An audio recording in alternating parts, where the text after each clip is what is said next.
Facebook ও টেলিভিশনে ফিলিস্তিনিদের উপর বর্বর নির্যাতন দেখে ক্ষেপে যেত নিব্রাস। তখনও বুঝিনি এটা উগ্রবাদে জড়ানোর প্রথম ধাপ। আর বুঝবই বা কিভাবে, যে ছেলে আমার জীবনে কোনোদিন সিগারেটও স্পর্শ করেনি সে ছেলে কিনা ফেসবুকের পাল্লায় পড়ে এমন ঘটনা ঘটাবে, বিশ্বাস করতেও কষ্ট হয়। না মাননীয় স্পিকার, এটি আমার কথা নয়, এটি উগ্রবাদে জড়িয়ে পড়া সেই ছেলে নিব্রাসের বাবা নজরুল ইসলামের আর্তনাদ, যে আর কিছু বুঝে ওঠার আগেই হলি আর্টিজেনে তার ছেলের মতো উগ্রবাদীদের হামলায় স্তব্ধ হয়ে যায় 20টি তাজা প্রাণ। ধন্যবাদ মাননীয় স্পিকার আমাকে ফ্লোর প্রদান করার জন্য। মাননীয় স্পিকার, আজকে 21 শতকের এই ভার্চুয়াল জগতে দাঁড়িয়ে আপনার অনুমতিক্রমে এই সংসদে যে প্রস্তাবটি উত্থাপন করছি তা হলো তথ্য প্রযুক্তির অপব্যবহারই উগ্রবাদকে উস্কে দিচ্ছে। আমি সরাসরি সংজ্ঞায়নে চলে যাচ্ছি। তথ্য প্রযুক্তির অপব্যবহার বলতে বোঝাচ্ছি সব ধরনের সামাজিক যোগাযোগ মাধ্যম, ইন্টারনেট এবং ইলেকট্রনিক ডিভাইসের নেতিবাচক ও অনিয়ন্ত্রিত ব্যবহারকে। উগ্রবাদকে উস্কে দিচ্ছে বলতে বোঝাচ্ছি সাম্প্রতিক সময়ে উগ্রবাদের বিস্তারকে ত্বরান্বিত করছে, এবং ই প্রত্যয় দ্বারা বোঝাচ্ছি উগ্রবাদকে উস্কে দেওয়ার ক্ষেত্রে তথ্য প্রযুক্তির অপব্যবহার মুখ্য ভূমিকা পালন করছে। মাননীয় স্পিকার, আমি শুরুতে আসছি। উগ্রবাদ মূলত দুইভাবে প্রতিষ্ঠিত হয়, এক উৎপত্তিগত দিক, দুই বিস্তারগত দিক। এবং আজকে আমাদের আলোচনার বিষয়টি হচ্ছে উগ্রবাদকে উস্কে দেয়া তথা বিস্তারের ক্ষেত্রে কিসের ভূমিকা সব থেকে বেশি গুরুত্বপূর্ণ। মাননীয় স্পিকার, আমরা কেউ ভুলে যাইনি সম্প্রতি ঘটে যাওয়া নিউজিল্যান্ডের ক্রাইস্টচার্চ শহরের সেই হৃদয় বিদারক হামলার ঘটনা, যেখানে হামলাকারী ব্রেন্টন ট্যারন্ট একাই নামাজরত মুসল্লিদের উপর নির্বিচারে গুলিবর্ষণ করে 50 জন নিরীহ মুসলমানকে মাননীয় স্পিকার হত্যা করে। মাননীয় স্পিকার, এই হামলাকারী ব্রেন্টন ট্যারন্টের উগ্রবাদী হওয়া থেকে শুরু করে সারা বিশ্বে উগ্রবাদ ছড়িয়ে দেয়া পুরোটাই কিন্তু তথ্য প্রযুক্তির অপব্যবহার দায়ী ছিল। মাননীয় স্পিকার, কিভাবে? এক, তিনি উগ্রবাদী দীক্ষিত ও অনুপ্রাণিত হয়েছিলেন ইউটিউবে নরওয়ে এবং স্টকহোমের হামলার ভিডিও দেখে। দুই, তিনি হামলার দিন সকালে 87 পেজের একটি ইশতেহার প্রকাশ করেন মাননীয় স্পিকার, সেটিও সোশ্যাল মিডিয়াতে।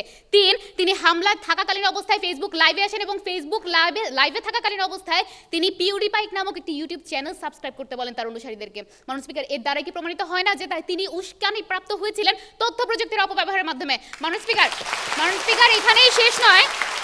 এই হামলার পরপরই নিউজিল্যান্ডের প্রধানমন্ত্রী জেসিন্ডা আর্ডার্ন এবং সেই দেশের পুলিশ বাহিনী কর্তৃক সর্বপ্রথম যে উদ্যোগটি নেওয়া হয় মাননীয় স্পিকার, সেটি ছিল সেই হামলার ভিডিওটি অপসারণ করা, ডিলিট করে দেওয়া। কেন মাননীয় স্পিকার? কি দরকার ছিল?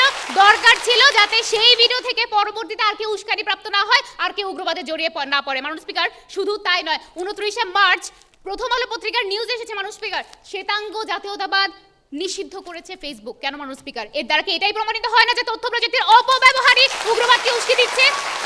মাননীয় স্পিকার, 2017 সালের 13ই মার্চ দৈনিক যুগান্তর পত্রিকার শিরোনাম ছিল এরকম, ফেসবুকে ছড়াচ্ছে জঙ্গিদের বিষ বাষ্প। মাননীয় স্পিকার, শুধু যুগান্তর নয়, পুলিশের এক সমীক্ষা থেকে দেখা গিয়েছে জঙ্গিদের 82% উদ্বুদ্ধ হয় সোশ্যাল মিডিয়ার মাধ্যমে। মাননীয় স্পিকার, এরপরও কি আমরা বলতে পারি না যে তথ্য প্রযুক্তির অপব্যবহারই উগ্রবাদকে উস্কে দিচ্ছে?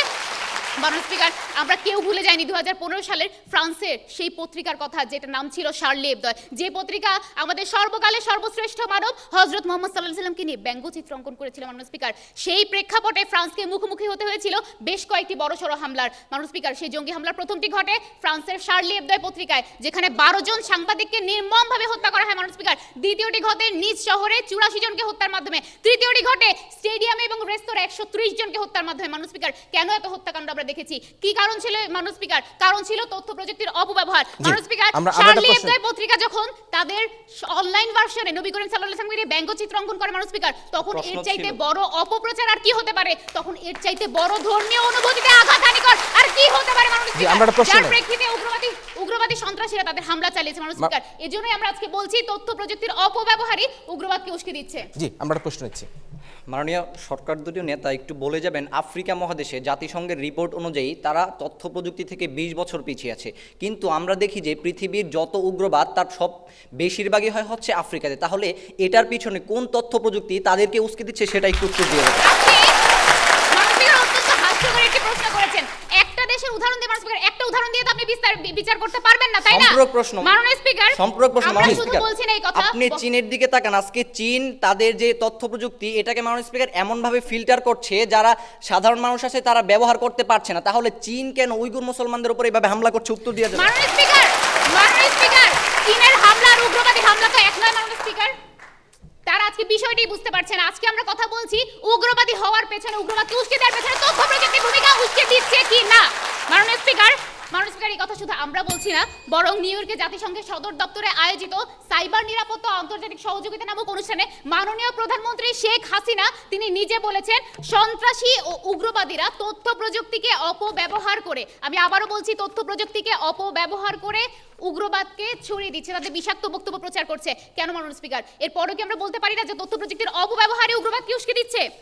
মাননীয় স্পিকার, আপনি অবগত আছেন 2013 সালে যখন মানবতা বিরোধী অপরাধে দেলোয়ার হোসেন সাইদির বিরুদ্ধে কঠোর রায় ঘোষণা করা হয়, তখন মাননীয় স্পিকার সোশ্যাল মিডিয়াতে একটি গুজব ছড়ানো হয় এই বলে যে তাকে নাকি মাননীয় স্পিকার চাঁদে দেখা গিয়েছে, এবং সেই গুজবের উপর ভিত্তি করে মাননীয় স্পিকার, সেই গুজবের উপর ভিত্তি করে সারা দেশে এক নৈরাজ্যকর পরিস্থিতির সৃষ্টি হয়েছিল। মাননীয় স্পিকার, ফলস্বরূপ আমরা দেখেছি নন্দীগ্রাম থানা, যেটি কিনা বগুড়াতে অবস্থিত মাননীয় স্পিকার, সেখানে অস্ত্র লুটপাট করা হয়েছে, হামলা চালানো হয়েছে, অগ্নিসংযোগ করা হয়েছে।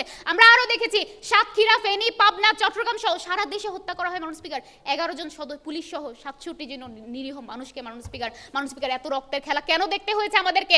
কেন আজকে এত রক্তের বন্যা মাননীয় স্পিকার? কারণ আর কিচ্ছু না, কারণ তথ্য প্রযুক্তির অপব্যবহার।